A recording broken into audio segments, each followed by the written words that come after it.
Navi supports. Do not give away Wisp, do not give away easy Channel Enchantress, and if you are going to give them, then at least pick to counter it. Now, Founder Rune matchup here. Digital Chaos gonna try and take the top one here, but the cast already bouncing around as DC get delayed up. They are gonna be able to pick up the kill on Artstyle thanks in part to the arrow that landed. Now Soxa has to try and get out before he's a return kill, and it's actually gonna be General 2-0 for Digital Chaos to start things off, and they already get some extra damage in as well. So yes, both Banner Runes being picked up by Na'Vi, but certainly not worth it, especially not without that experience buff. Really nice arrow coming in. That was important for him, setting up the entire fight, so move on point with that one. Gonna try for one more arrow mid, it looks like, sending it off. And it will slide right past Snako. Optimistic, you gotta try for a lot of arrows though, that's the way you play Mirana.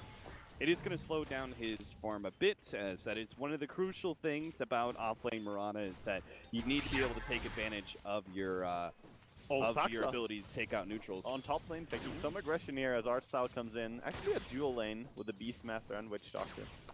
Forcing him to use the Arctic Burn to escape. Still a decent win, even if they don't pick up the kill. It's a decent win, because Void doesn't have that easy of a time farming against the Beastmaster. Beastmaster has tons of damage, and pretty good armor as well. So. And it's good sustained damage, right? Which means that the Time Walk is going to be very useful for restoring your HP, so... At least they nerfed the early level board, but when he gets some levels going here for the Beastmaster, he gets back to the same point that you know him. And powerhouse hero. They are going to be trying to pull out with that hard camp. Now, this is one of the big advantages of running a lone Druid. Na'Vi are able to leave him alone against Moo's Mirana, and this means extra help, obviously, at top, as well as at mid. But now the full wraparound Misery is going to be able to get into a position with a Centaur stun, should be able to guarantee a kill on someone here. Artstyle turns around, forced to throw the cask at the Enchantress and his creeps, which means that DC are still able to easily pick up the kill. Now General has to juke his way through and try and get a TP out, not able to make it as it looks like he's caught out. Sure enough, Misery managed to get the stun in time. Too many creeps. And General is going to end up going down here. 2 kills, now 4-0. Even his own board just attacking away at him there. Poor General. He was a general, no longer. Not usurped. Anymore. Mutiny. Yeah, bottom lane should be going very nicely for Na'Vi here. That's the good side of things here, but the rotations from Enchantress been in 4 kills already. Yeah. And even if the bottom lane does go well for Dichira, Moose should be able to get a decent amount out of it, and that's more than most of the time you're going to see from offlane Miranas, right? So that's true. Na'Vi themselves are no strangers to offlane Mirana as well, as General plays it quite a bit. And sooner or later, she always catches up in farm. Yeah. My experience with Mirana. Yeah, you get that Axe, or you a fan of the Midas into Axe? Oh, I don't like Midas into Axe. I like the Axe rush because you don't really need Midas. Levels is not super important. You just need to get the Axe as soon as possible, and then your farm is gonna come naturally. A little bit of Sunray damage, nothing major. Just taking out that Forge Spirit. But I am completely with you on that one. I think most of the pro scene is as well. We've seen very early on when the Mirana was being picked up, it was like a lot of Midases into the Aghanims, but I think teams have realized, you know, Aghanims is a farming item. You don't need 2 of those. Just pick up the Aghs and you'll still get more than enough. The biggest part about it is when you get the Blink Dagger afterwards. If you get the Aghanims into Blink, then you can just take fights so aggressively with the Blink and always have the leap to get out. That's the power. Potentially get 1200 damage on one hero. And we see Misery just running in here, putting pressure on the bottom lane. See if he can get the Golem stun out. If not, they may have to just kill this Spirit Bear, the arrow. They're trying for it. They're stunning it. Yeah, they should be able to pick it up. Oh, gets the reason of it. Oh my god. The damage block. Oh, the Sunstrike. The Mercy. Wow, they really wanted to kill that boar. Weehaw, gotta say thank you for that 300 gold. Mid laner is happy. Dichira does have a fresh bear though, so that's is not going to be able to put him too far out. And here he comes again with a double Double shard golems. Let's see what happens. Meanwhile, the top lane, Art Style is going to be slowed down here by the Arctic Burn. Hoping to be able to catch the Splinter Blast. Does actually do so successfully. Back over to the bottom lane, where now you see the Spirit Bear trying to get himself or block out. Oh, the Sunstrike! No! What a dodge! Misery's dead. Oh. So Raw actually picks up the kill. Misery able to get out. Now Moo, he's going to be caught as well. It looks like the Sunray's going to slowly burn him down. The Bear unable to get that entangle and unable to keep going for the dive as Ditchy-Ra can't quite catch up. But man, Ditchy-Ra, nice sidestep there, realizing the Sunstrike was going to be coming in, because if that was just if he ends up going down there, DC, you're happy. Trade off a support for a carry. Very good awareness for sure. And I think DC are probably the happier ones in this game though, with the way things are going. They're just getting a lot of momentum with the Enchantress. However, there's the downside that Dendi is farming a lot on mid. He's actually doing really well against Weeha in CS. He's out CSing him by quite a bit. 27, 28 now for 11 against 15 and 3. And that was one of the things that Black obviously hedged his bets on, and I think pretty much every analyst is willing to hedge their bets on. If Tinker does well in the first 20 minutes of the game, then you're going to side with that one. So this is obviously something that Digital Chaos know that they have to address eventually. And what do you think their game plan is going to be? Is it going to be rotating the Faceless Void once you get that level 7 area? Or maybe some smoke rotations, just 2-man rotations with a Winter Wyvern +1. Because if you have the Sunstruck always available, and if you just use the Winter's Curse when they TP in, right. Black brought up a really good point there. You can do this out of a smoke and just surprise the Tinker. Yeah, look at these stacks for Dendi. Just tons of gold to farm up here. Yeah, that is another thing Digital Chaos haven't really addressed at all. And he has the Soul Ring now as well, so he can easily farm this. He always does this, by the way. Some Tinkers, they skip the Soul Ring to go early travels. Every single game that I've seen Dendi play Tinker, which is a lot of games after watching Dream League, he does the same build. Art Style is going to be caught with a Cold Snap. Arctic Burn guaranteeing a near perma-stun onto him. The Sunray is not going to be enough to be able to stop that kill, but Saksa now has to try and go for the TP out. Fortunately, General is not level 6. Just 200 experience shy of being able to claim that counter kill. It's the downside to running a dual off lane. Sometimes, yes, you can have more impact on the lane, but you're also sharing experience, so he hasn't really gotten to that point where he's level 6 yet. So jungle Beastmaster could easily have hit it by now, or just using the jungle a little bit and laning. Ditchy-Ra not too far away from the hand of Midas. And Revolution is completing his Vanguard on Void here, as he has 1200 gold whenever you want to. Could go Threads first though. I think kill potential is more welcome. Yeah, I'm kind of with you on that one. There it is. Especially since there's just not much burst damage on the side of Navi really to come up here. Yeah. Sure, maybe when the travels are up on Tinker, he comes in, but Threads can give you HP as well if you just keep down on strength. Yeah, and for me, it's about like what is the Void going to be able to do? Because I do feel like he needs to be able to rotate out. Because I'm not sure if just they're trying. They're that's a hard kill though. Yeah, it really is. With the right Savage Sword, Ditchy-Ra might be able to get out of this one. They will land the point blank arrow, but now he's going to run into the Sunstrike. Not quite yet dead as the Sunray helps keep him alive. A Splinter Blast from Saksa though will be able to get that kill. So much that he has to sidestep. It's the Sunstrike coming in, so he has to share that tank with his bear, but then when the bear is close to him, he dies because of the Ice Shard or the Splinter Blast. It's just so much. That is painful. Well done. Digital Chaos using their, and they really have to. If they're going to keep that Void up at the top lane, they need to be able to utilize these two supports in the off laner combined together to start shutting down some of these Navi cores, as they do get the kill on the lone Druid. The Tinker is still free farming. They want to go with an arrow and Chronosphere on top, keeping up the Mirana even though she's really low. See if she can sneak around without getting seen by the Hawk. It doesn't even have enough for a Starstorm. Yeah, all he needs is the arrow after. But General sneaking into jungle right at this moment. Good opportunity for him to farm away that offlane camp. Not sure if that's just good awareness or just a little bit of luck. Could have been a bit of both, I think, because he realized the lane is pushing anyway, so he doesn't have to keep contesting. Yeah, I would just be really impressed if he knew that kind of rotation was coming out, right? Just after the bottom lane was smoked and everything, to have a rapid rotation up to the top lane would usually be unexpected. Sometimes things just work out for your favor, and sometimes you get a gut feeling that you have to back out as well. You're not really sure why. Could be either. Did he have a Hawk up? He near did, the but tower? not that saw the Mirana rotation. So right now, Mirana is obviously off the map now for a long time. You know something is up. So General pulling the wave off the tower and farming up with his boars. He's a tanky hero though. They would definitely need the arrow and the Sunstrike to land, else he's not gonna die. That Beastmaster is not an easy pick. Mirana actually gonna TP down bottom again. So TP top doesn't get anything sadly, but then a lot of farm coming in bottom. Our two supports from Digital Chaos were spending some time together in the jungle, but they will now show themselves at top lane. I think they're determined to be able to take away that off-lane tower and get a kill on Daryl in the process. And sure enough, the Chrono leading into the Splinter Blast, and of course, the Sunstrike should be a rather easy kill for Digital Chaos. Not trying to counter TP with anyone there, just focusing on their own game, getting Dendi farmed. He has his travels in base now though.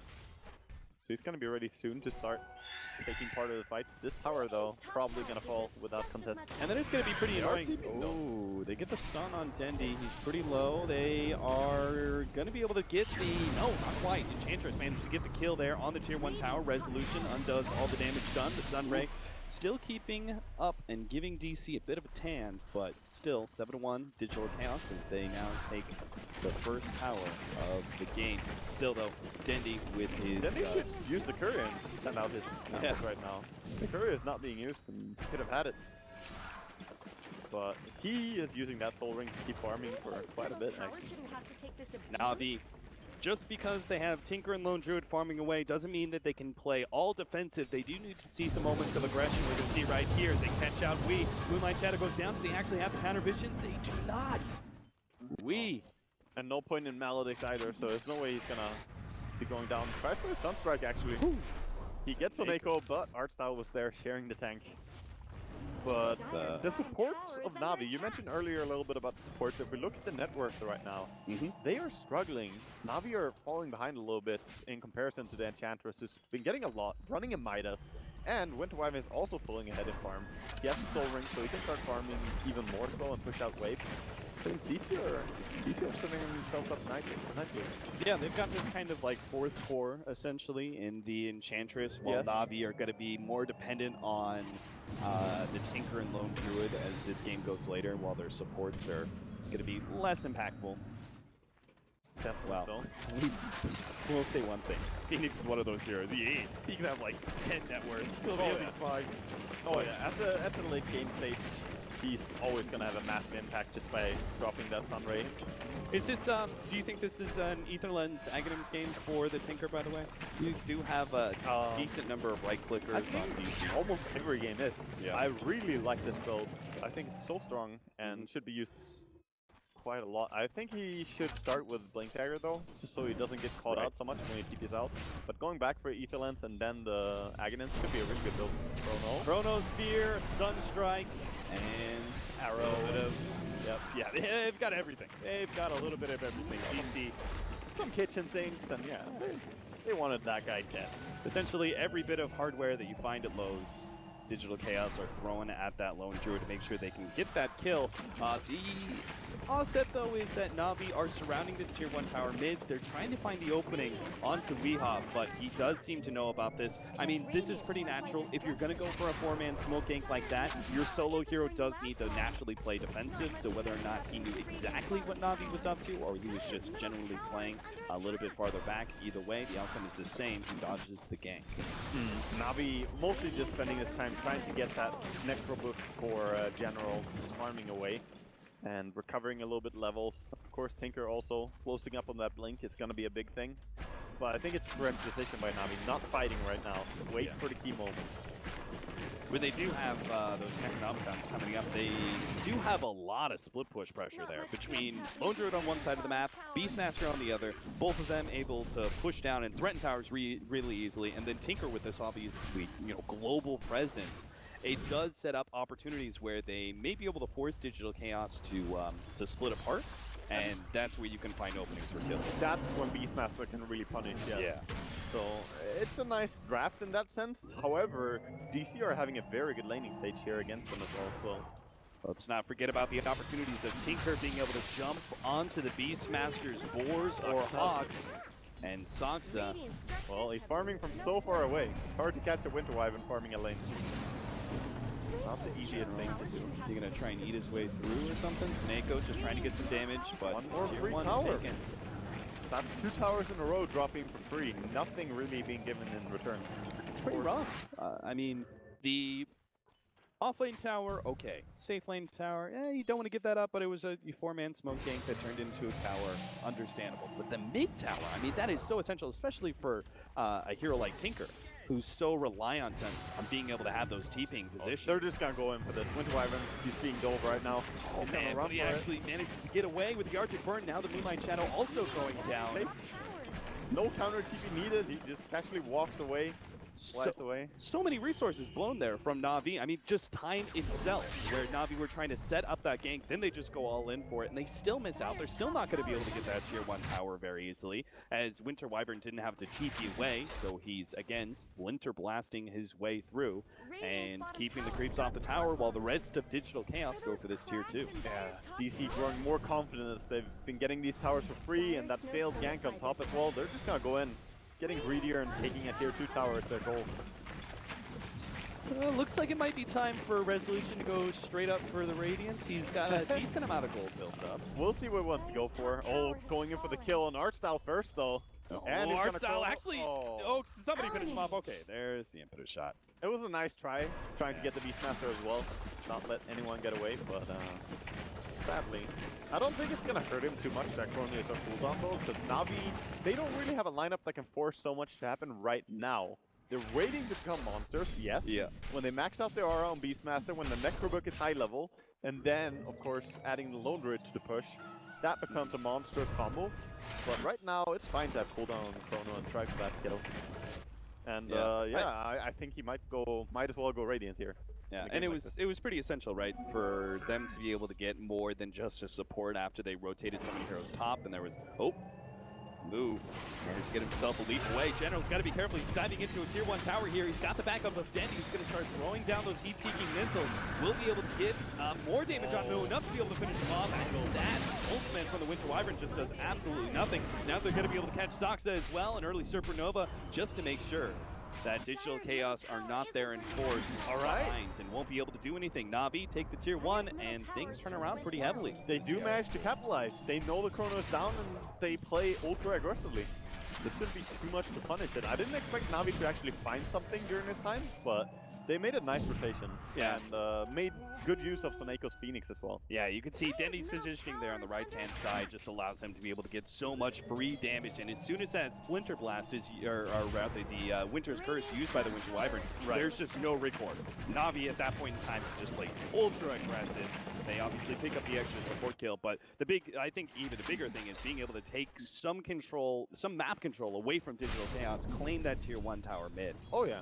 So now the tier 1 tower mid and top are gone. They're starting to equalize this a little bit. And Soneko, he's a really, really good player on a ton of different support heroes. Uh-oh. Gonna dodge that one. Not really a dodge. Thanks to his team. Okay. Okay. Still a little bit jumpy on the ulti. Yeah. Not really needed. Maybe not expecting that early force staff from the Enchantress. Relic is up, and there's 1,000 gold on Lone Druid right now, so he's very close to this Radiance. And once he gets it, that allows Na'Vi to start putting more fights, really. Just taking in with a Tinker and running in with Lone Druid Radiance. It's going to be hard for DC supports. The Mirana and the Void, though, can both jump away, and it's always hard to lock down Invoker. It does seem like DC are playing a lot more heavily for the late game than I kind of expected them to. From, like, about a month ago, it seemed like their playstyle was really early aggressive, but in this series and this game especially, they seem to be playing a lot more for the late game with the Enchantress, spending a lot of time being able to farm away, picking up the Hand of Midas. They don't seem to feel overly pressured about trying to stop the Tinker. Do you agree with this approach of the game? Because Tinker is one of the scariest heroes to go up against late game. Tinker can always become a real monster when he chain disables, especially against a Void who relies on getting time walk off, stuff like that. But I think they're just playing to their own power peak. They realize that when they get the Radiance on Void here, he's going to be really, really strong. A lot stronger than a Radiance Lone Druid.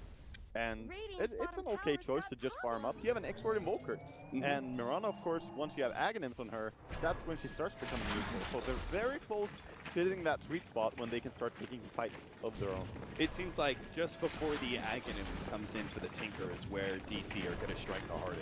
Because I'm a bit scared of the Aghs Tinker with so many right clickers, right? You've got the Faceless Void, who at that point is just Radiance damage. Enchantress, a big one. Exort Invoker outputs a decent amount of right click damage as well. So it's not just that. There's also some targets that you can use to bounce the laser off. Like you can nuke on the Enchanter's Creep or on the Forge Spirits, and that's going to bounce onto the heroes. So that's also useful. But I wonder, it's not that easy to play Tinker against stuff like a Mirana once she gets the Blink Dagger, or Invoker even with the Aghanim. This is a very farmed Invoker. Yeah. Pre-20 minutes, he has Midas, Aghanim, Crumbs, and some gold, just 300 gold. But he's the #1 farmer. Smoke up from Na'Vi. Again, I think the timing that you're talking about, Na'Vi are very aware of that and are going to exploit that as much as possible. Digital Chaos trying to hit them before they manage to get that Radiance. We saw them do it in the mid lane. They're going to try and do it again. Unfortunately, they don't see an opening to get a hero pick, so this Roshan kill is instead just going to be kind of a bum rush, where they just go for it, hope Digital Chaos are not going to be there in time. Doesn't look like they will be anyway, especially with Dendi beginning to set up the March of the Machines. It's not even like that jump would look very profitable. To run all the way with Void, didn't have a TP, so they're getting there a little bit late, but still in time. Rockets start going out. There goes the Moonlight Shadow. They clean up the Necronomicons, and with the Necronomicons gone, I think Na'Vi don't want to fight this. Unless they see some sort of amazing opening, but DC not trying to be overly aggressive again. But now you have a low HP Roshan, so both teams really want to play around this area. You want to keep your attention to this part of the map. Good D-ward coming in here. Mirana has her Aghanims and looks to push out bottom. And question is if Na'Vi can fight without the Necrobook. I think they have to wait for Necrobook to be up before they do anything. Yeah, I agree on that one. I think DC at that point in time, they just need to try and push out that bottom lane. Unfortunately, it doesn't look like it's going to be possible with the Spirit Bear obviously there, but try and push out that bottom lane, try and push out mid as much as possible. So if you are forced into a scenario where you have to give up that Roshan or the fight goes bad, at least Na'Vi can't immediately transition from taking Rosh into faster towers. Off-lane tower is something you probably have to give up, but you want to protect your tier 2s. Yeah, you might lose that eventually, that's fine. Blink Dagger complete on Beastmaster now, and Void taking this little time here, this little pause after Roshan was attempted to finish up his Radiance on top lane. This is a good choice. No move. Good for Staff. He's going to be able to find a little bit distance. Unfortunately, Sunray's still there. They have the Rockets coming in. Nice. Winter's first. Now the follow-up. Beautiful Chronosphere. Setting all of this up. They're going to be able to pop Hardstyle inside of the Chronosphere. General, who's already blown everything he has. Doesn't really matter if he goes down, but it looks like he will end up going down either way against Wii. Now the lone Druid Bear actually burning a lot of these heroes from DC quite low. Unfortunately, there's just enough sustain to be able to keep DC alive, and they're even going to be able to pick up that Spirit Bear, an extra 300 gold on top of the 3 hero kills that they got. And can they do Roshan for themselves? They should be able to. They definitely could. They have so many heals. They're going to back up and heal up in the fountain with some of them, but just controlling the area for now. Probably going to push out mid with the Void and then go for it. Beautiful Chronosphere just catching 3 heroes, and also the counter initiation. Force Staff just saving your teammate, making sure Mirana doesn't get bursted, and then Winter Wyvern turning the heat on. Oh, it's beautiful. I think DC reacted really well, but you could also say that was a pretty bad mistake from Na'Vi.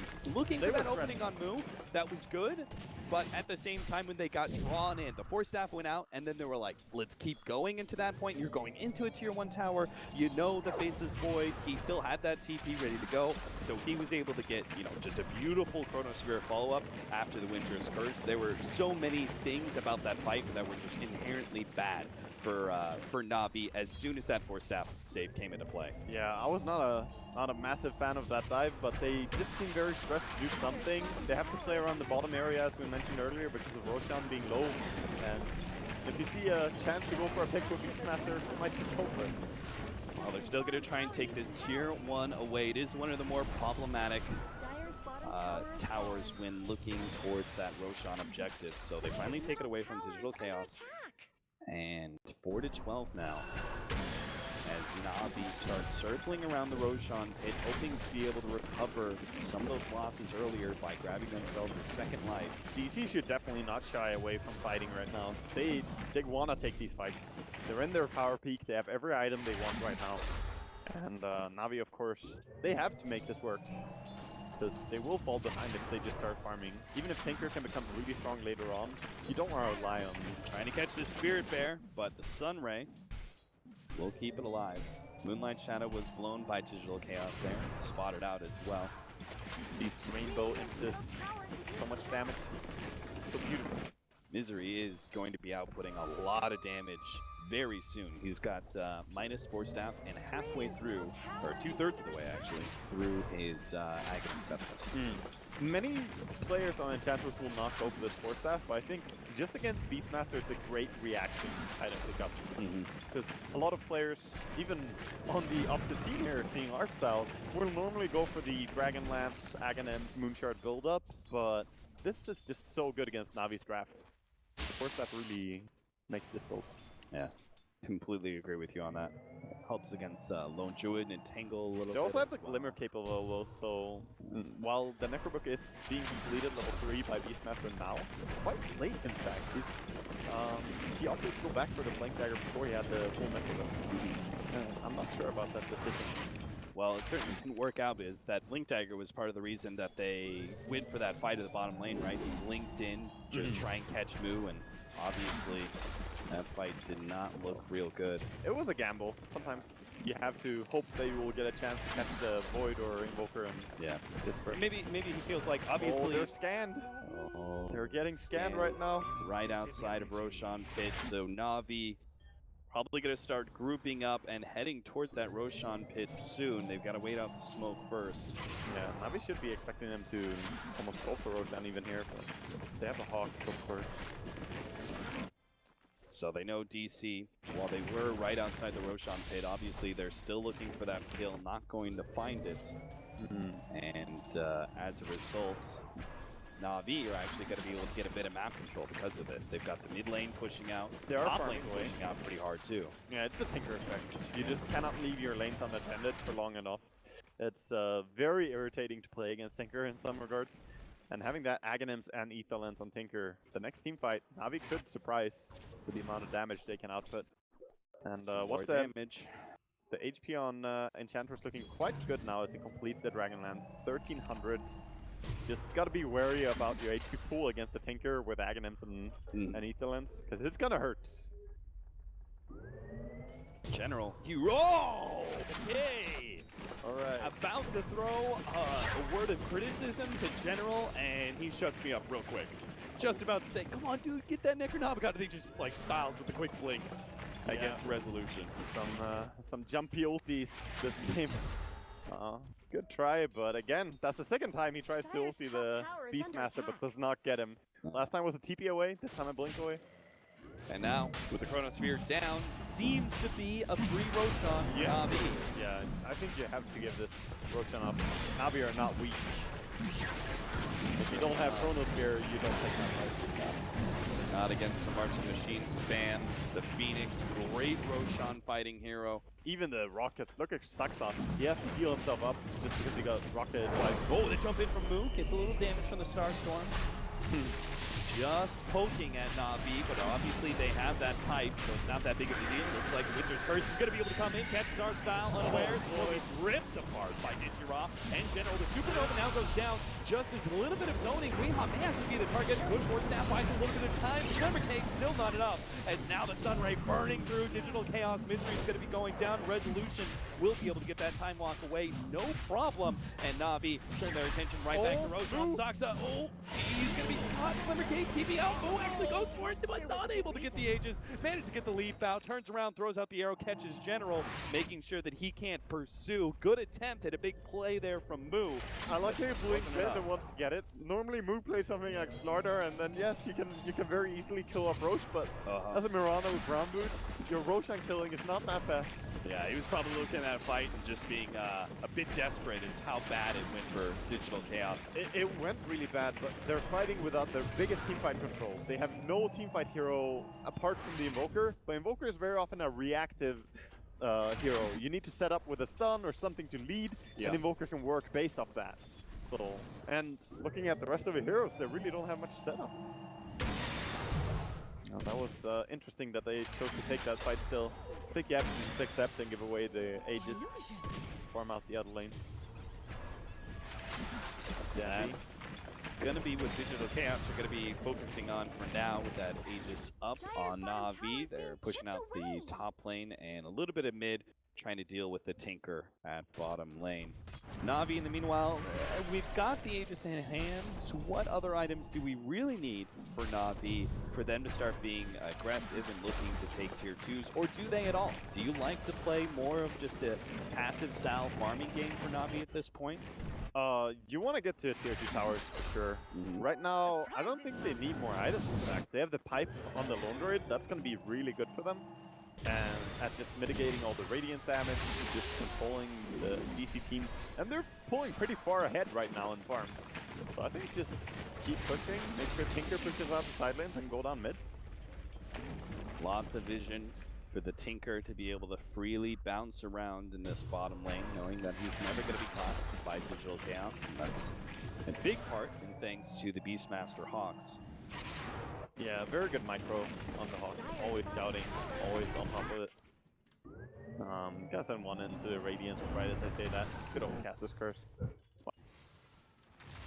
But Manta Style being completed on Resolution is a pretty big item pickup normally.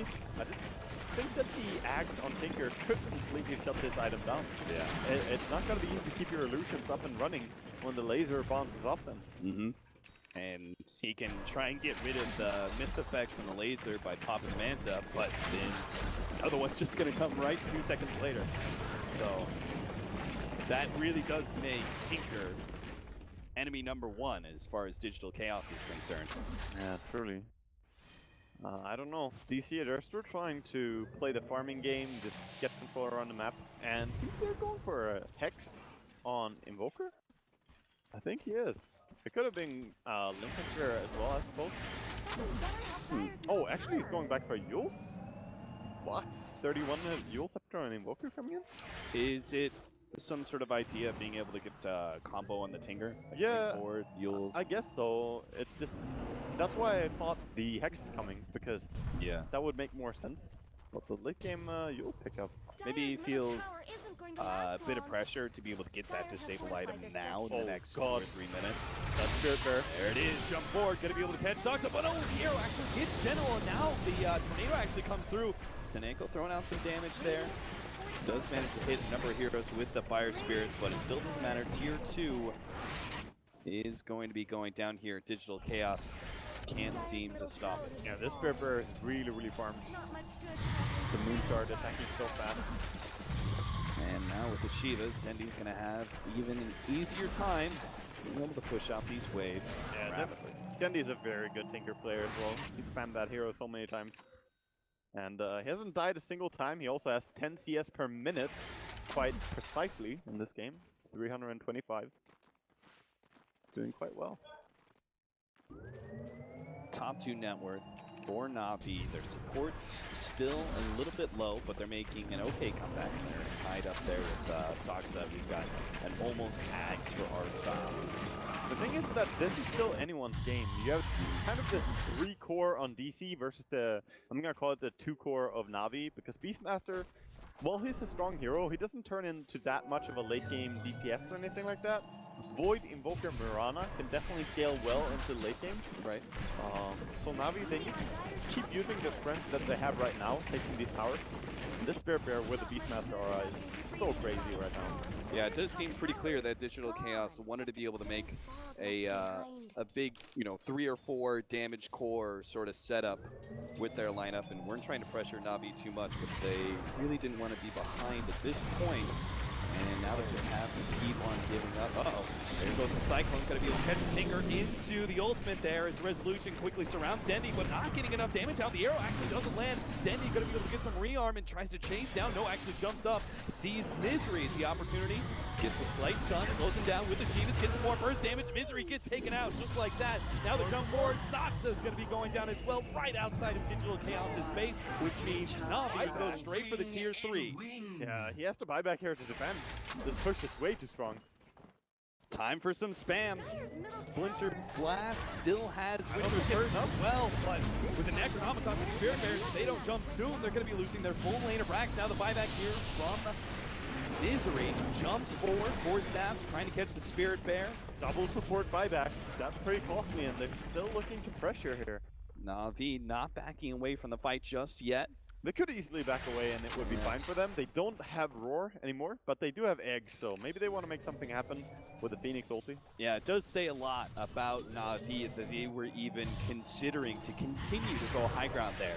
They feel they're in a very good position in this game that they didn't immediately run away when they saw buybacks, right? That they thought, we might be able to take it. Most of it comes down as well to this Tinker. The Aghanim's just does so much for him right now. He's really shutting down the Void. He's making sure that anyone who stands against him just dies so quickly. We saw the Enchantress. Oh, General, he's gonna get this timing. Close. They had some idea that the Invoker was at bottom lane at one point in time and was backing away, but General didn't quite get it there. Just barely missing. DC spraying out across the map and trying to farm all over. They haven't really tried to shut down the Tinker in the way that Black mentioned on the panel, just trying to set up with a Winter Wyvern ulti.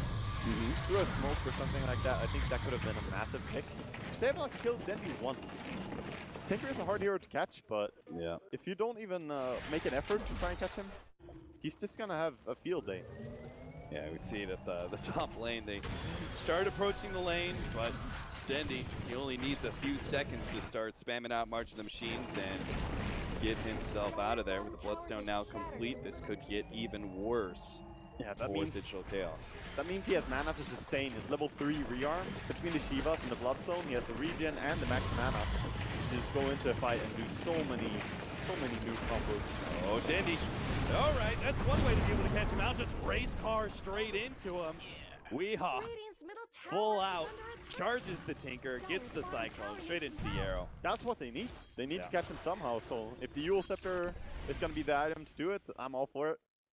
But any item they go for had to be to shut down the Tinker. We really need to see the continued levels on this Invoker if you want to be able to continue to put pressure, because the rest of these heroes, like, not many of them are going to be able to really threaten the Tinker like the way that the maxed out Tornado is going to be able to, right? Yeah. A lot of vision, long range potential catch against him. Once he gets level 6 on his Wex, that's going to be really good for him. And then obviously go back for a cross for the Around the World Deafening Blast. But as you say, he is the key to shutting them down. Double smoke going down here as TC can smoke straight down as Navi walk in front of their base. In the night. Definitely. Digital Chaos gonna be, I think, the ones a little bit worse for wear here. I think they were a bit more dependent on being able to find some sort of smoke initiation. They're pinging it out though. They could maybe get a wraparound here, but it's gonna be pretty delayed. I wonder if Navi are gonna sense this one coming from stage. Oh, they could get a great master. He's really far forward, so he's not gonna see this initiation. He managed to get to the two supports in the back, but doesn't get Digi Raw. And now the Primal Roar goes forward, stopping his damage. Artstyle, he's gonna be taken apart eventually, but DC have already thrown so much, is it actually gonna be worth it? They need to be able to take out the Supernova. They're tracking it down, the laser comes through, but it's not quite enough. BKB goes through a resolution, and Misery both go down from a combo laser from Dendi. Satsa has to save himself, but it's not good enough. Dendi pounces once again. The Rocket's able to take him out. Triple kill for him. And DC, they thought they had it. They thought they found the initiation, and maybe if it was a 3-man Chronosphere, that could have been good. But unfortunately, Dendi, man, they just have solutions for everything. Of course, DC felt pretty confident that 2-man Chrono was good. Void had a BKB, so he's going in for the kills, but Roar comes in, stopping him entirely. And when the BKB on Void was down, then Dendi was around as well. Yeah. It seems like the damage from this Faces Void is a bit lacking as well. He just, I think Aghanim's Tinker is super great against what he's doing. The Yeah. Manta style is almost useless this game, and there's nothing to really Manta off. It seems like a struggle. Whoever invented this build is clearly an idiot. We.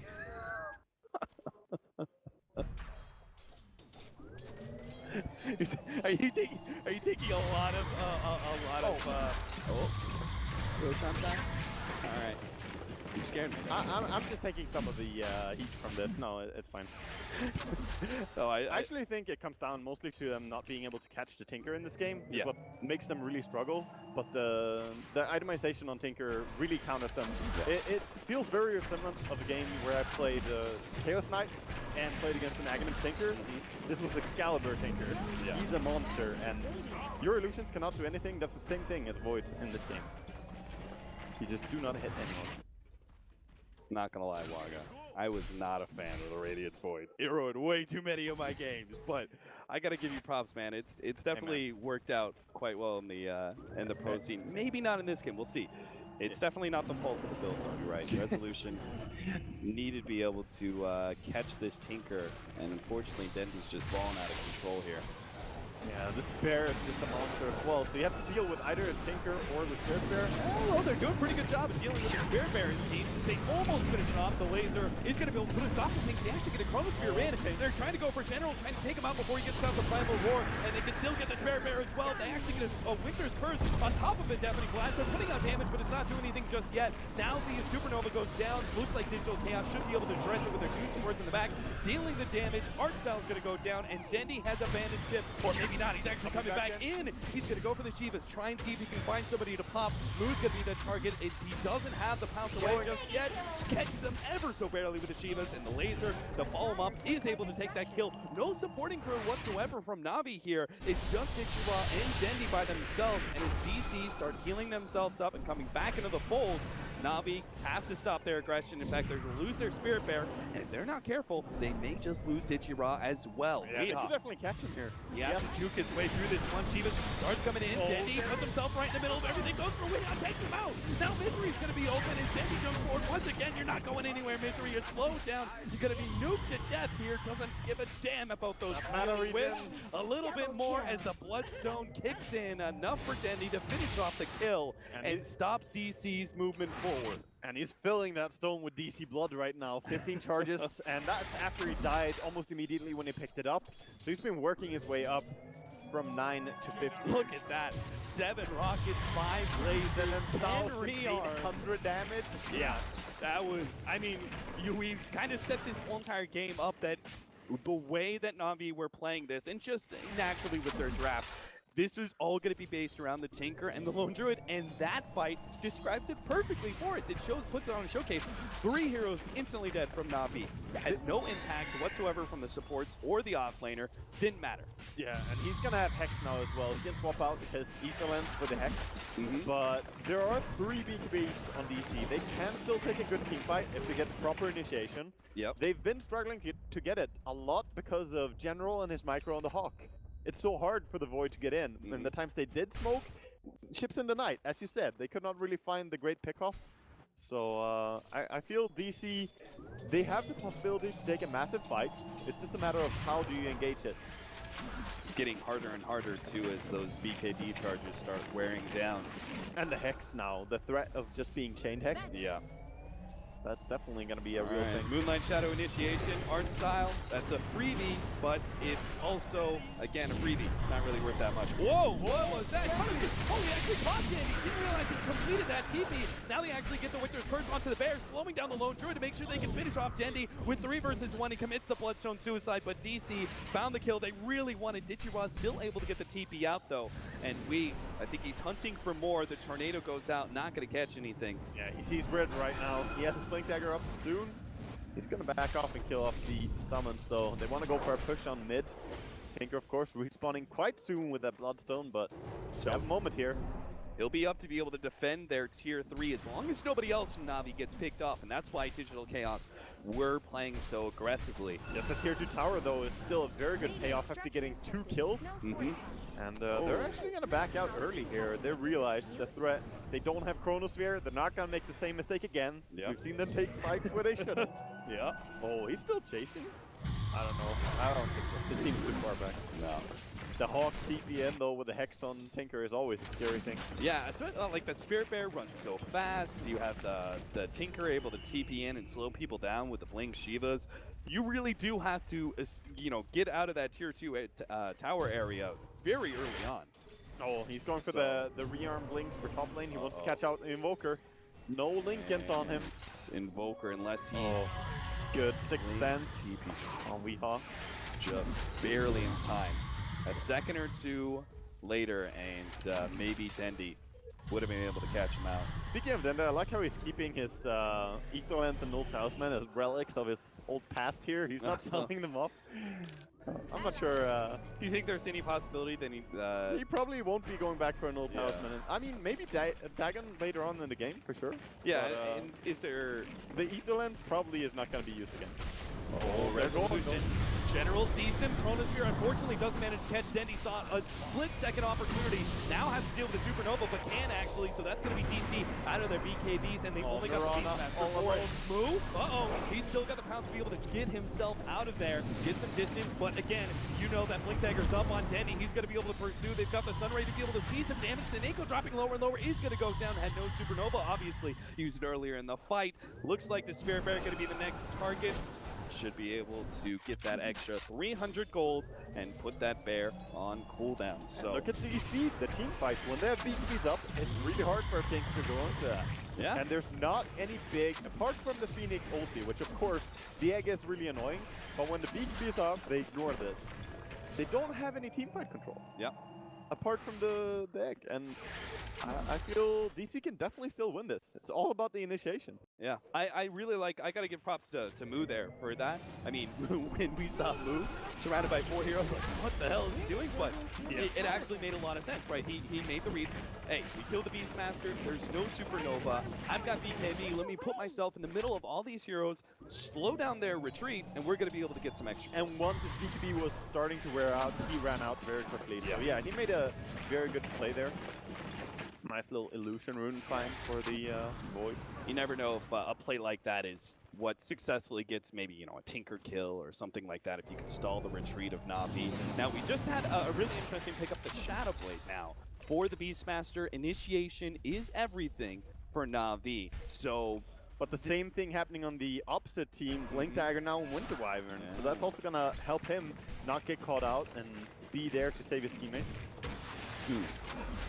But the Shadowblade build on Beastmaster, it reminds me a lot of when watching Arise play Magnus, Blink, Force Staff, Shadowblade, all these items. It's all just about positioning. Yeah. And I think that's the same scenario here for General and his Beastmaster. Looking for that pickoff. He's going to start running himself through the dire jungle, but DC playing very far back here. And we talked about it whole game long. They set themselves up to be able to have a really good shot at being able to contest Navi's late game. Despite individually these heroes maybe being stronger as, Tinker, one of the best late game heroes out there, but they have multiple cores on the side of DC, all out putting a lot of damage, and they're not afraid to just stall. If they get to a point where Enchantress gets Moonshard, I think DC are in a great position because they have the quad core going. Yeah, or MKBs as well, I think, are pretty important. Resolution looks like he's about really to finish close. He's really close to it. He has 4,000 gold, so he could buy it with buyback in 400 more gold. Okay. So there's another reason for DC to play very conservatively at this point, because that's definitely going to be game changers. Resolution has, in the past, had to blow his BKB just out of fear of what the laser does to stop his damage. Of course. Not going to be a big This problem could be a for him. great refresher game as well for the Void, by the way. If he sells the Vanguard later on to have 2 BKBs and double ulti, that could be really, really amazing. And Navi, they know they want to go high ground. That's why they're playing so aggressive in the empty woods here, but it's just hard to do against an Invoker and Voids and the spam from a Starfall Mirana with the Aghanims, of course. Yeah. How do you just go high ground? It's not that simple. And we're also at that point where the Spirit Bear can actually be dealt with.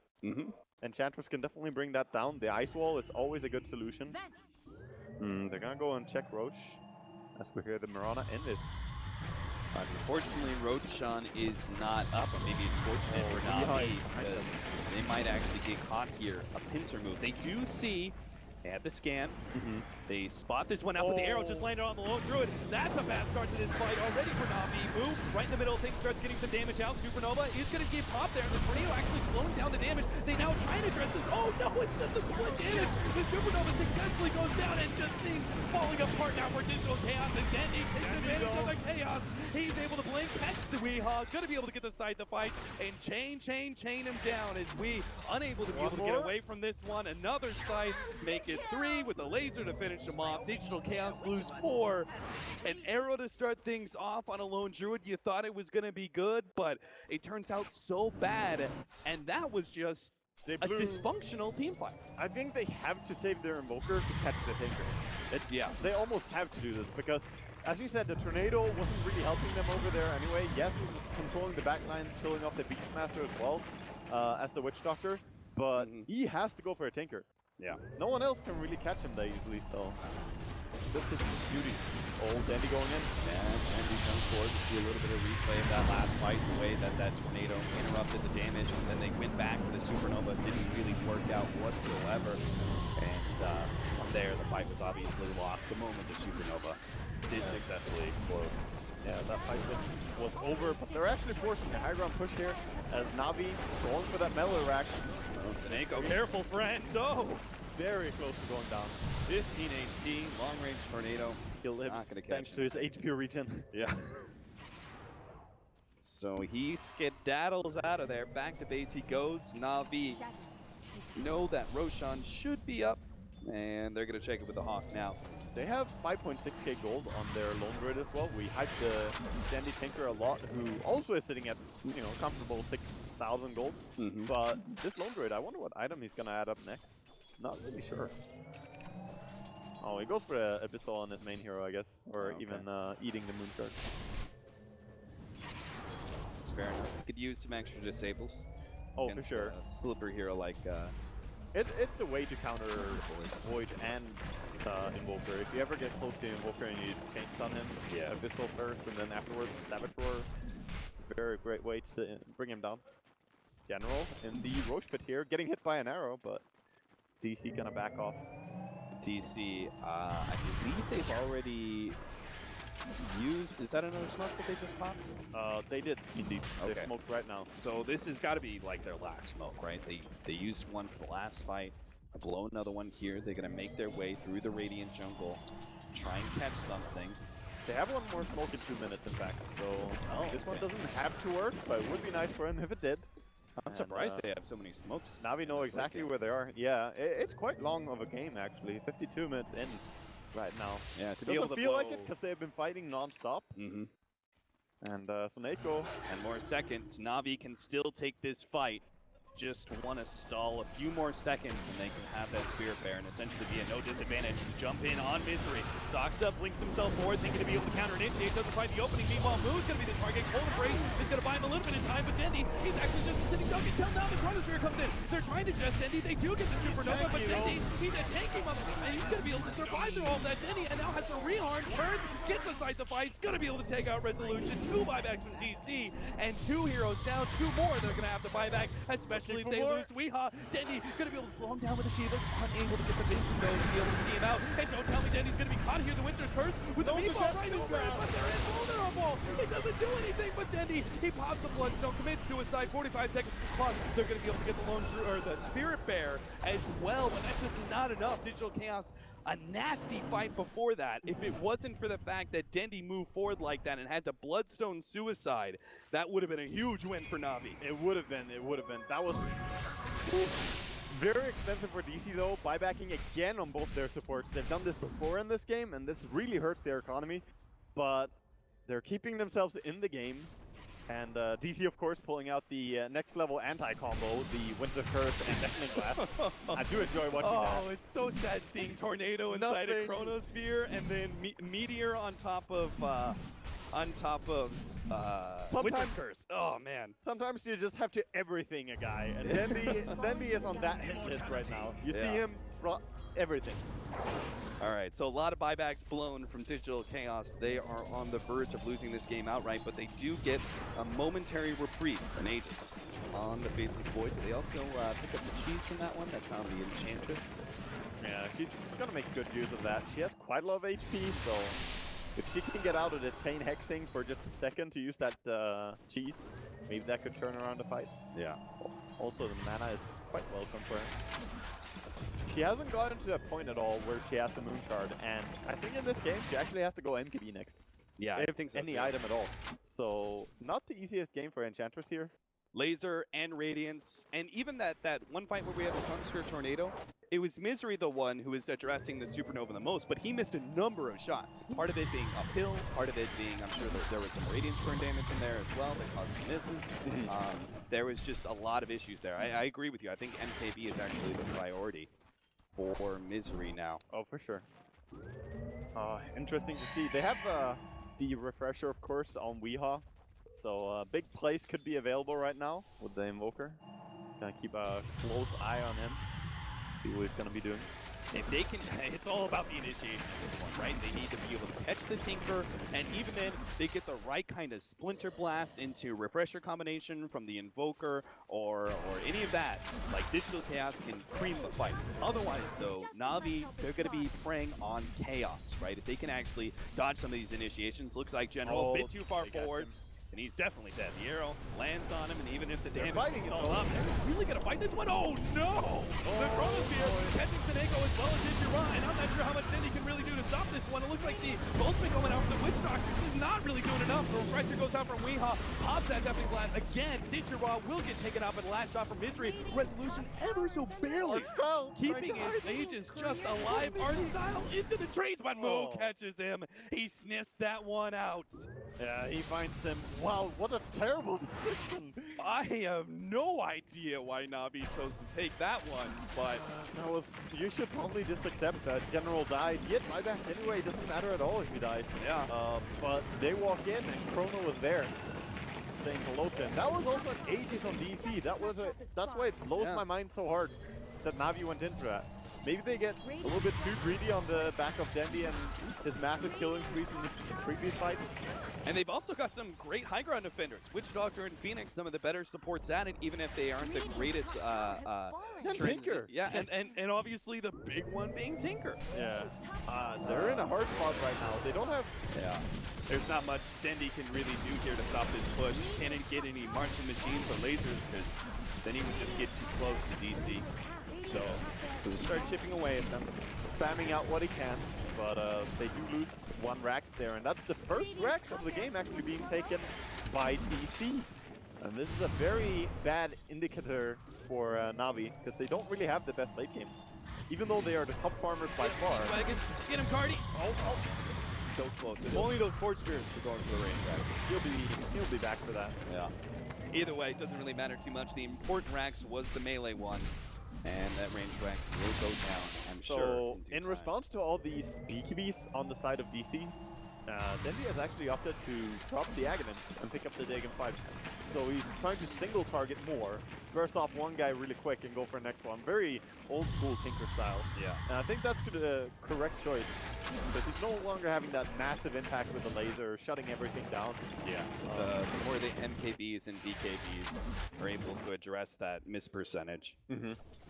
And also the HP pools just going up means you need to single down more instead of trying to kill everyone at once. Yeah, we're seeing time and time again Digital Chaos are surviving with less than a quarter HP. And maybe Tinker can actually change all of that. Oh, Mirana Imp going in on mids. Is there still a gem on? I don't think they have any Resolution ready to go at all. General. Oh. Okay. All right, they catch him this time around. Na'Vi. Worked last time. Don't charge into him after General gets picked. Yeah. Artstyle barely gets away. That Winter's Curse was ready to go from Saksa. Man, Faceless Void is up at 6,000 gold as well now. Could be going for the Moon Shard next.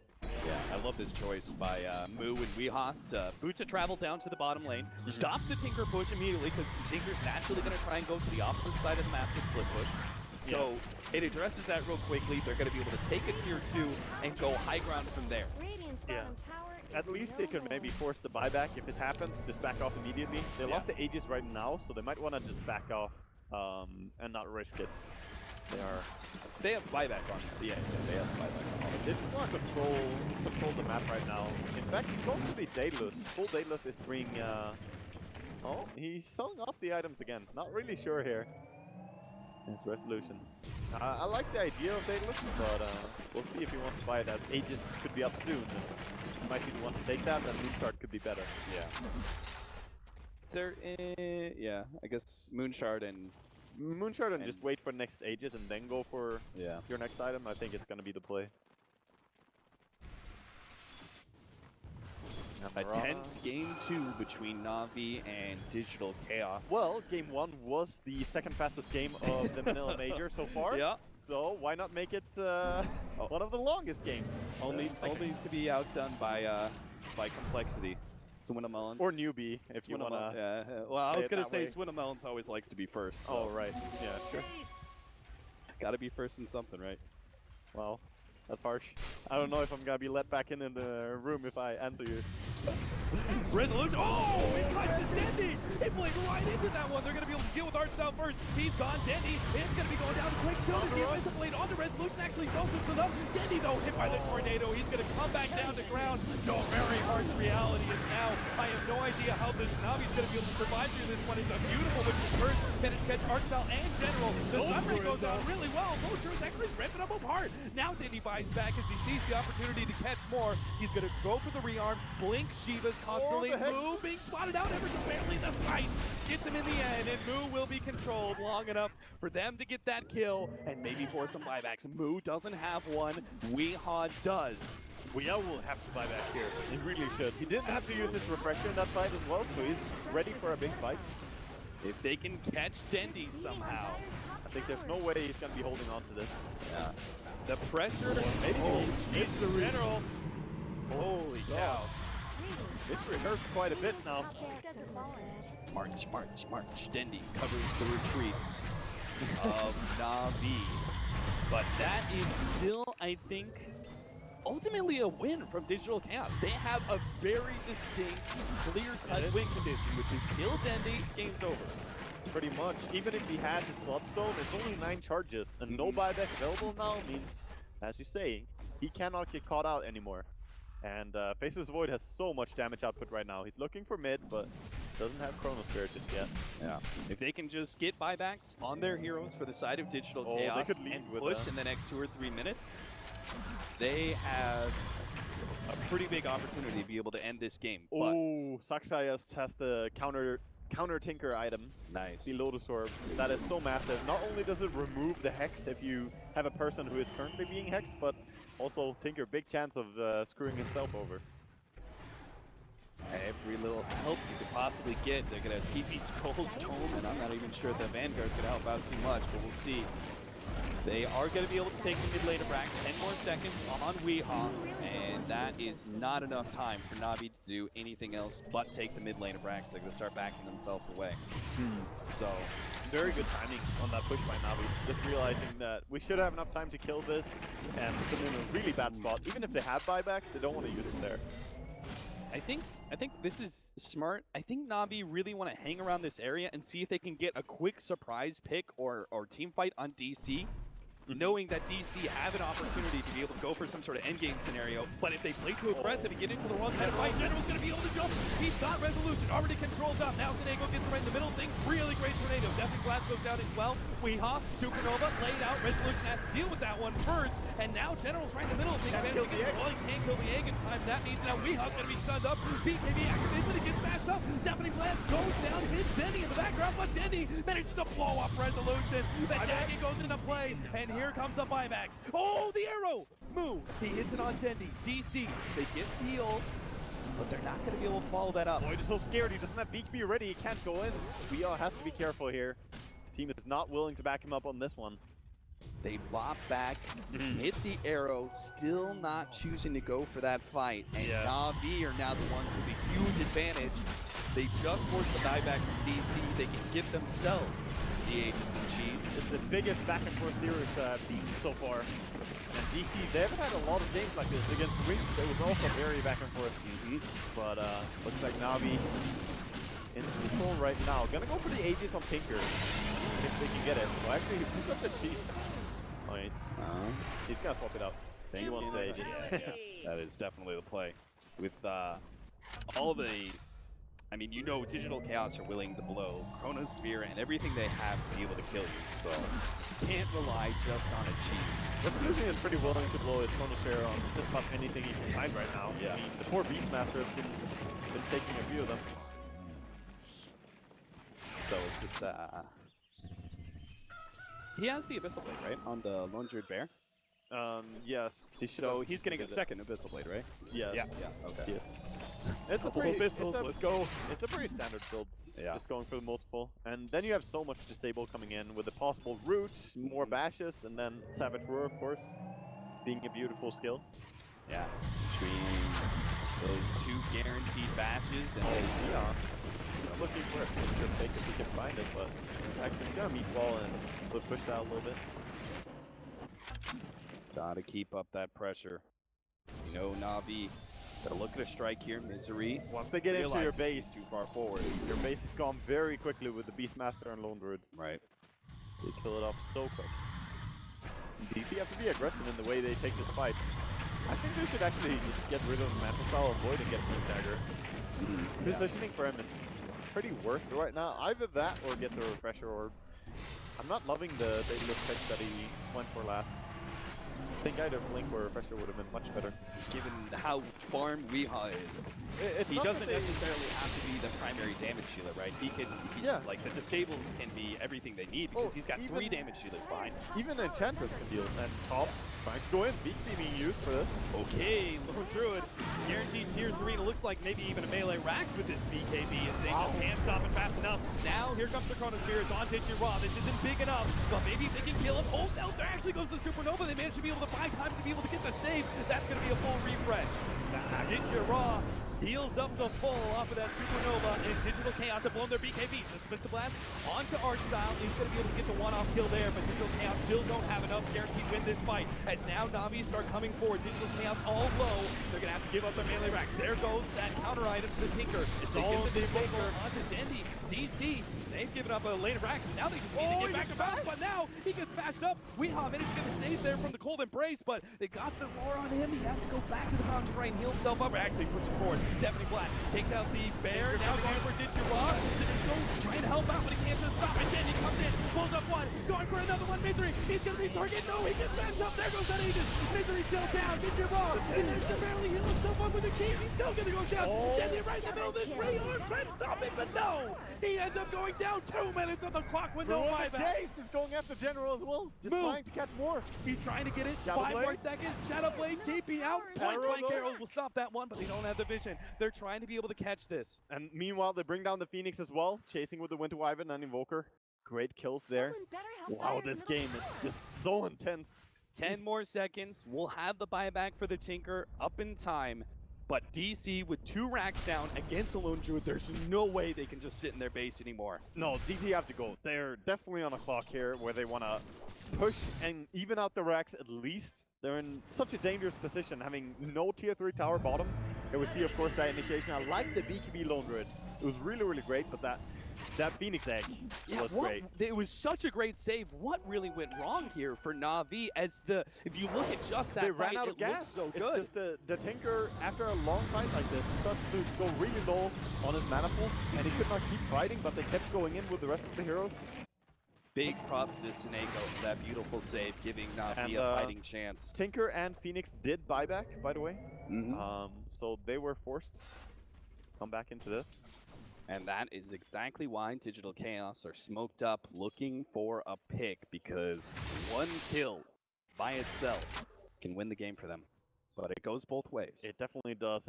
There's not many heroes who have buyback right now. It's Only the Witch Doctor, Winter Wyvern, Mirana, and the Lone Druid. Lone Druid, of course, being the biggest hero with the buyback available, but Yeah. if he dies right now, he doesn't have a bear anyway, so... So it may not So even... may not, yeah. It may be all kind of useless heroes that have buyback. I think Mirana can still get quite a lot stronger with her final item, by the way. True. She has one full inventory slot available, and if she gets something like an E-Blade, that could be really good.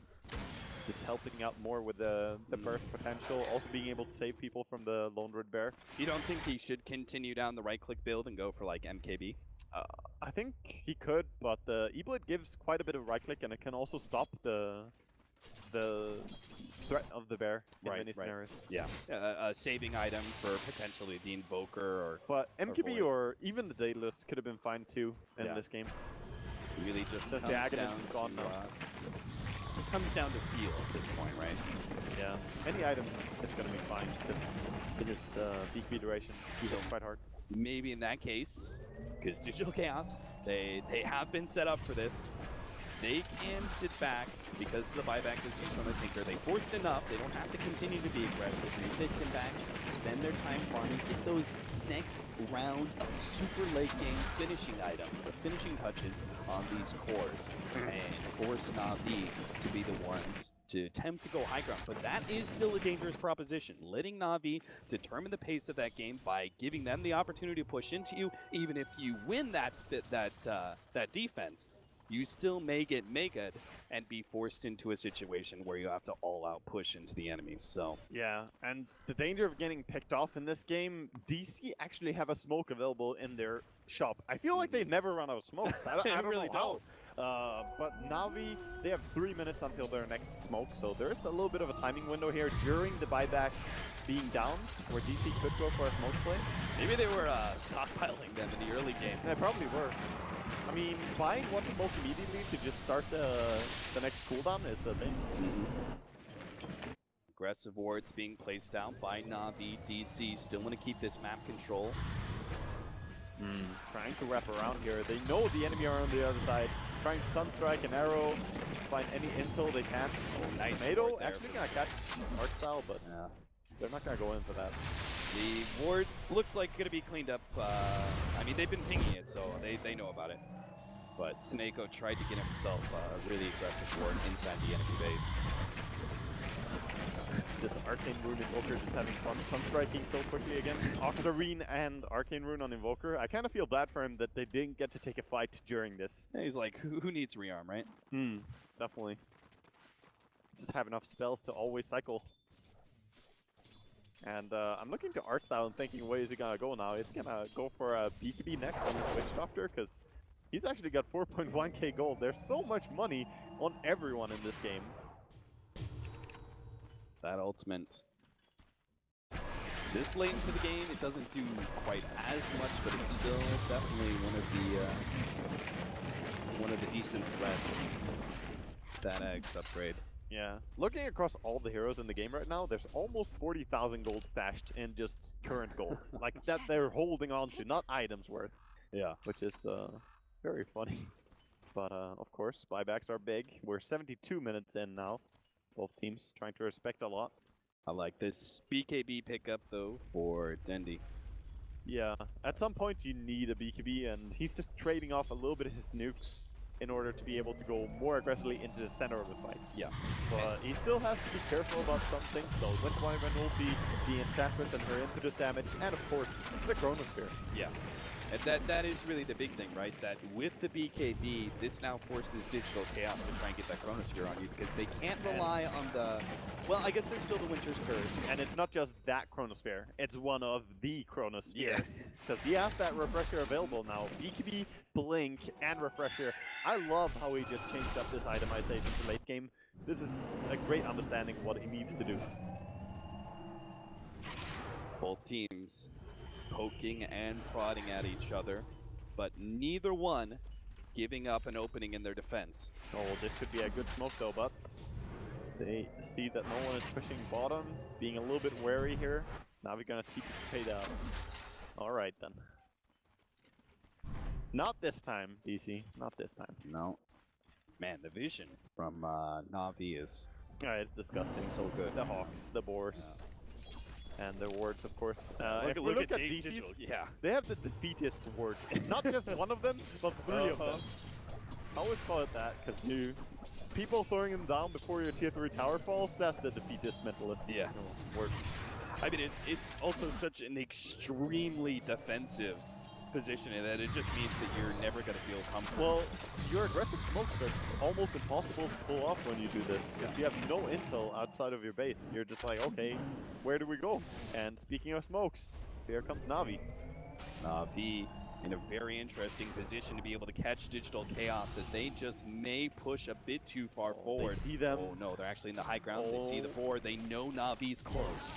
And they just need to see the opening. General gets the jump on a move, but immediately the Cold Embrace gets laid out. They get the Supernova. It's on the high ground too, but it may not affect the fight. It's Resolution. Managed to get the Chronosphere. Green presence, but he doesn't have enough mana. He can't actually pop it. He gets the BKB in secondary time, and it doesn't matter. He's being ripped to shreds by the Bashers. Now the Winter's Curse comes in to save him, but it may not be enough. They manage to get the Tinker. He's down for 2 minutes and a half. Digital Chaos are actually going to be able to win this fight. Here comes the TP in. They're going to try and win this one without. Now they open the Chrono. Resolution stops this jump in. Tinker still has an opportunity to be able to come in and try and wipe out a couple of these heroes. Here comes Denny. TK throws, blows them up. Sasha's up next. Bye-bye, Birdie. Next up, General. They're trying to find more. Dendi, he's not going to see anything else. Digital Chaos managed to keep both the Void as well as the Invoker alive, and they still have 2 buybacks. That timing for Dendi's buyback to come off cooldown, he's like, just let me come back into the fight. He's spam clicking, he's like, buyback, damn you. Definitely, and they get the sweet payoff as well. Aegis and she's just waiting right there after they win the fight. All right, a second life for Dendi. He needs it too. Yeah. At least for DC, they still have buyback on both the Void and Invoker, so that's something that they still have, but they use 2 refreshers in that fight. And if they push right now, Navi are in a great spot to close this game.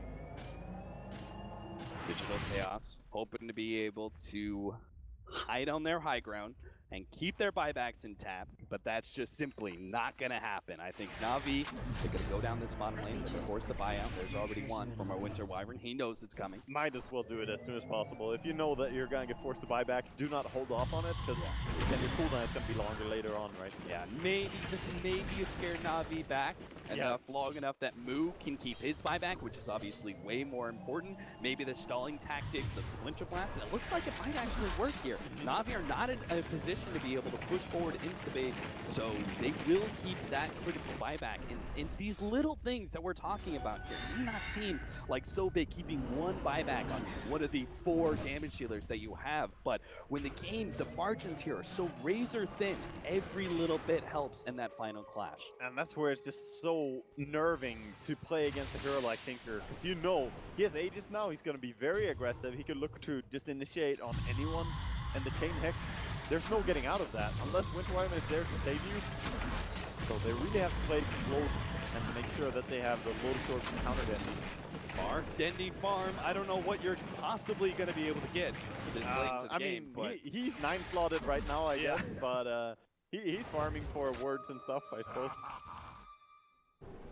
It's not like his supports are starving or anything. They're looking pretty good on their ends in terms of item progression. Well, Digital Chaos are happy to try and wait out the Aegis. I don't imagine Navi are going to give them that opportunity. I'm sure this high ground push will be coming before the Aegis is down. It's just so risky for Navi as well to force a full 5-man push when they have Refresher, Void, and Invoker. We saw in that last fight, if Void did not run out of mana, that would have been so sad.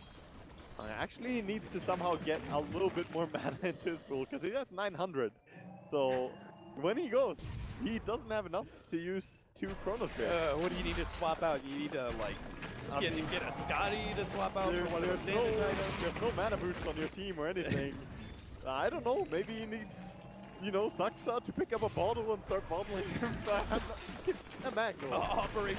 He needs Operation Mango. All right. Yes, that's what he needs. All right. Let's see. It's quite important. It really is, because normally when you have Refresher on Void like this, you definitely want to use your 2 Chronospheres after each other and chain stun something. You don't want to do it 2 times in the fight, but at different moments. Yeah. Also, this Mjolnir effect looks really crazy on move. I haven't paid attention to it, but the red lightning, kind of cool, dude. Oh, Well, yeah. Oh, that's the Compendium in work. Yes, he has been look at it, dude. Oh, pretty lights, pretty lights. It's the little things that we need to be able to unwind this very intense matchup, as we've got 2 minutes on the clock, but neither team is looking to fight just yet. Both teams farming away, getting those buyback, trying to get them back into play. Yeah, it's just so much about positioning right now. I would love to see Moo just get to a point where he can buy up that full Daedalus and increase his DPS so much for a next team fight, but he knows he needs to hold buyback money as well. So he needs to save up, but right now he could finish it. He's gonna send out the courier, finally has the Daedalus, which is gonna massively increase damage. Having the Mjolnir for attack speed already. We had the Agatums for the Lone Druid as well, so he doesn't have to worry so much about the limitations of that leash. And he also has a Lotus Orb of his own, so he can definitely mess with DC a little bit as well. Yeah, we get the right kind of counter to Splinter Blast. There's actually not that much. Yeah, that's actually pretty much it. Well, there's like Wind Wyvern ulti, there's the Cold Snap, and other than that, there's not much. There's no Hex impact on all of DC, and no Orchid either, so I guess it's a pretty low value Lotus Orb. Yeah. Anyway, yeah. A question of whether if he gets the right Winter's Curse counter, then that'll obviously be game-winning. If he gets that off, that is massive. And just putting a Lotus Orb on Tinker to scare the enemy from focusing him. That's true.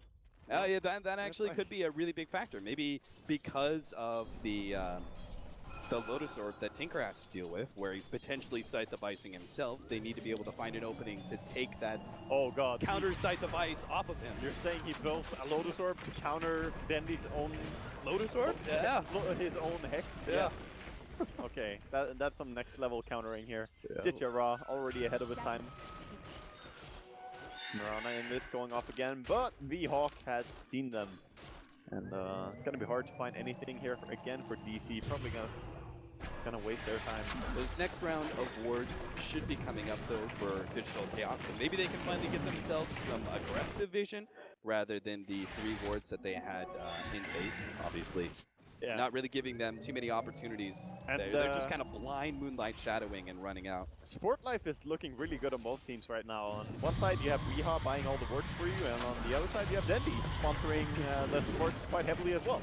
So it's never been easier to get your acquiring items is easy now.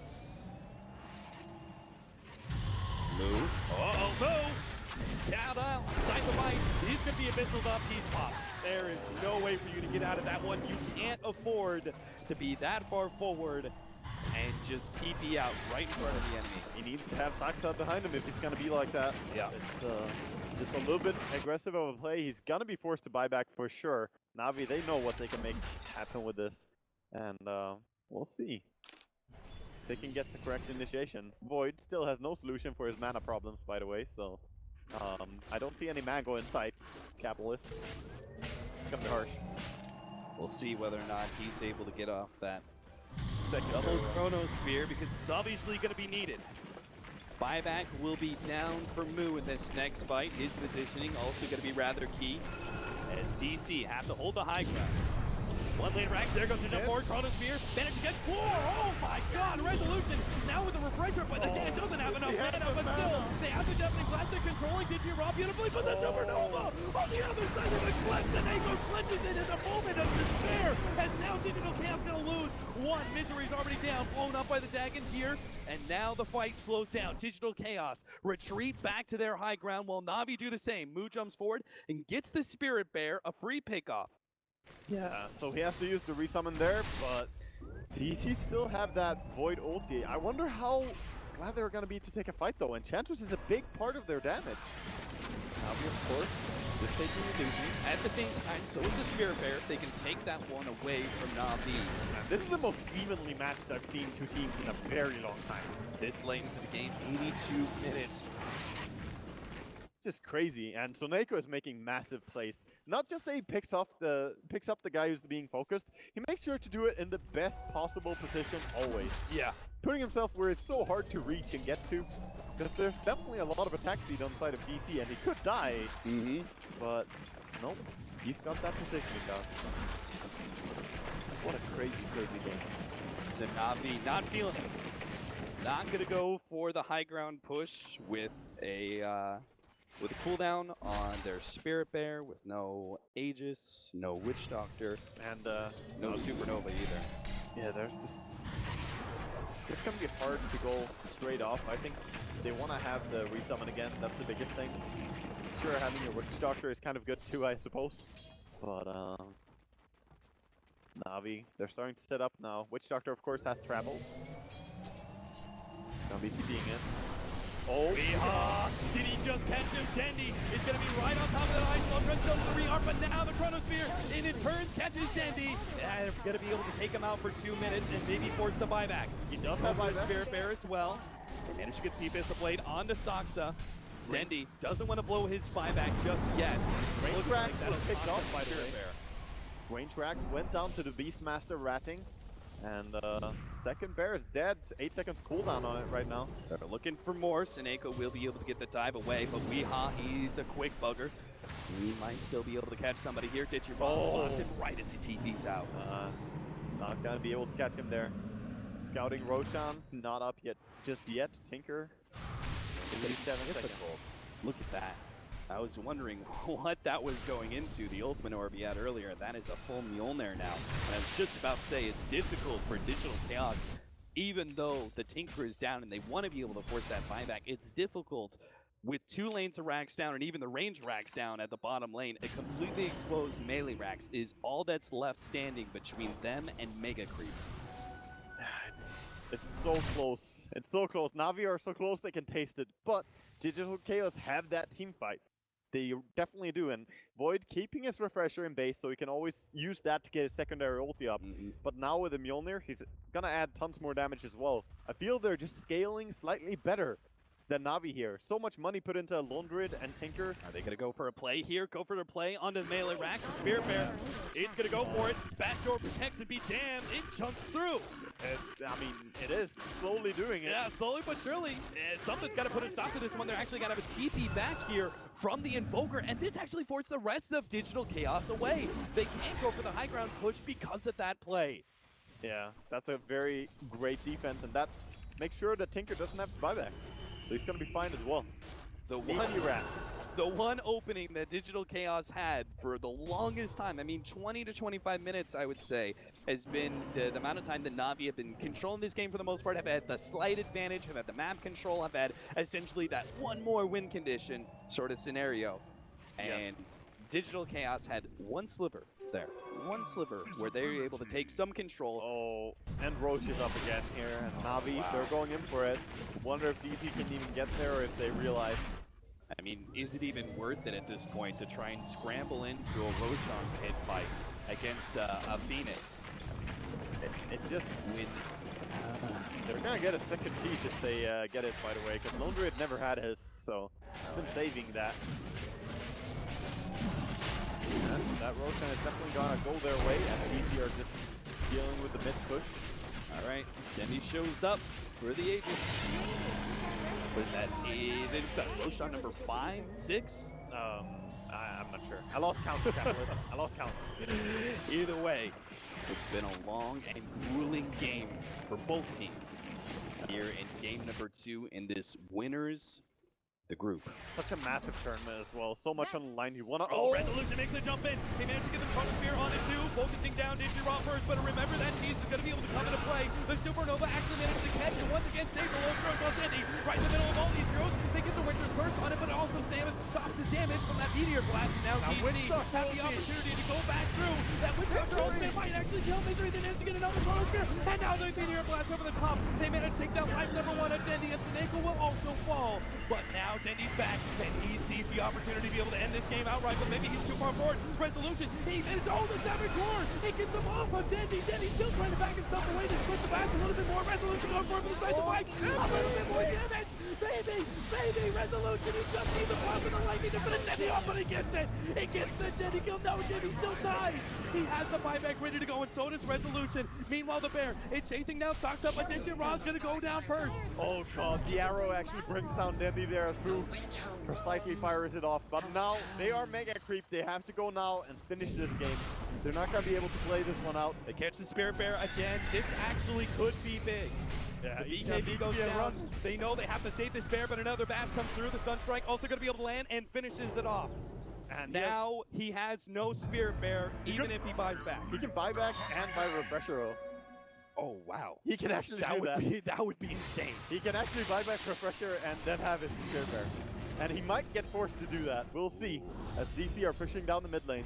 But these mega creeps, they're hard to kill. Saxa is really struggling trying to bring them down. Divine Rapier on an Invoker, full right-click build here from Weehaw. He's got something to prove, even if this isn't secret. He's gonna do it. There it is.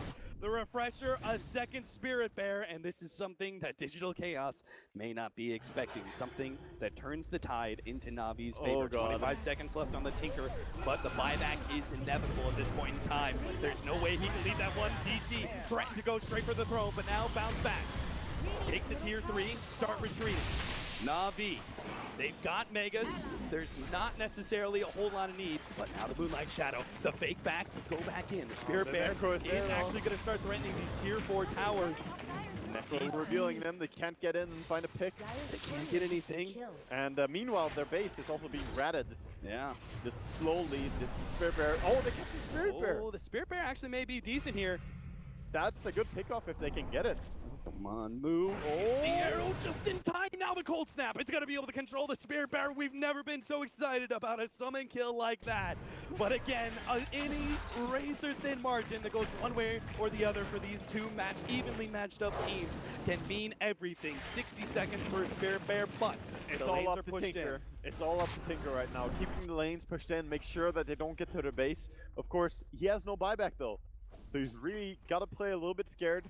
And of course, DC trying to make their way to the base again. Everyone just making their way. They have travels on Invoker, but he doesn't want to push too far bottom when he knows the Beastmaster and Tinker could come in. Right. Your team does seem to be able to handle Megas pretty well. You already had the Invoker with the Mjolnir earlier. They just have so much farm on the side of DC. That's how they handle it. Yeah. They're just really, really farmed. Well, compendium predictions. Yep, 90 plus. 90 plus, almost 900 CS for the Tinker. Yep. Doesn't get crazier than this. Double blinks in, triple blinks in, DC!